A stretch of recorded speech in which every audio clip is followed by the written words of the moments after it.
Spain سے ہمارے دوست کاشف ابراہیم پوچھتے ہیں مولانا صاحب اذان کے الفاظ کیا حدیث سے ثابت ہیں؟ شیعہ کی اذان مختلف ہے، ہماری اذان مختلف ہے، اس کی کیا ترتیب ہے؟ اس کی کتنے کلمات کی تعداد کتنی ہے؟ سندن کون سی بات زیادہ صحیح ہے؟ اس کے بارے میں فرما دیں۔ 15 کلمے جو ہے نا یہ پکے صحیح حدیث سمجھ آتے، 4 اللہ اکبر، 2 اشہد ان لا الہ، 2 اشہد ان محمد رسول اللہ، 2 حی علی الصلاۃ، 2 حی علی الفلاح، پھر اللہ اکبر اللہ لا الہ، 15 یہ ہیں کلمے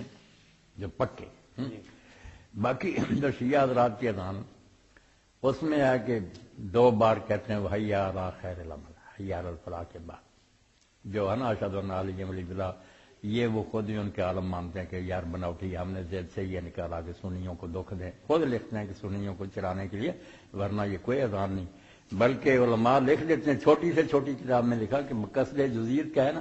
اگر کہے کہ یہ اذان کا حصہ ہے تو اذان باطل ہو جائے گی، اذان برباد ہو جائے گی، کیوں اس نے ایک چیز کو اس کا حصہ بنا دیا؟ جو نہیں، خود لکھتے ہیں کہ حصہ اسا کوئی نہیں، صرف کہتے ہیں تھوڑا بہت درمیان میں روک کرنا، حضرت علی کا ذکر کر دیتے ہیں سنیوں کو ستانے کے لیے۔ جیسے ہمارے کوئی سنی بھائی ہمیں ستانے کے لیے الصلاۃ والسلام علیکہ یا رسول اللہ وغیرہ اذان سے آگے پیچھے پڑھتے ہیں، مانتے وہ بھی ہے کہ یہ اذان کا کوئی حصہ نہیں، بس پڑھتے ہیں کہ اے حدیث دیوبندی چرے، ساری شرارتیں اذان سب مانتے ہیں، اللہ اکبر سے شروع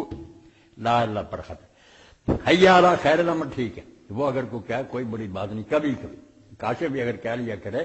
تو درست، کیونکہ حضرت ابن عمر جیسے ابو ماما کئی صحابی، ابن تیمیہ خود مانتے کہ یہ پکا نہیں تھا، کبھی کبھی اصحاب رسول نے اپنی اذان میں، اور یہ امام بہقی نے باب بھی مانگا بیٹا سنن کو پڑھ کے ان لوگوں کا بیان جو اپنی اذان میں حی علی خیر العمل کہتے تھے، وہاں امام زین العابدین کا بھی حوالہ دیا کہ انہوں نے کہا یہی پہلی اذان ہے، اس کا کلمے کا کوئی ڈر نہیں، اچھی بات ہے، ابن تیمیہ رحمۃ اللہ علیہ مانتے کبھی کبھی بعض اصحاب نے کہہ دیتے، ان باتوں سے کچھ فرق نہیں پڑتا، سب ٹھیک ہی ٹھیک ہے۔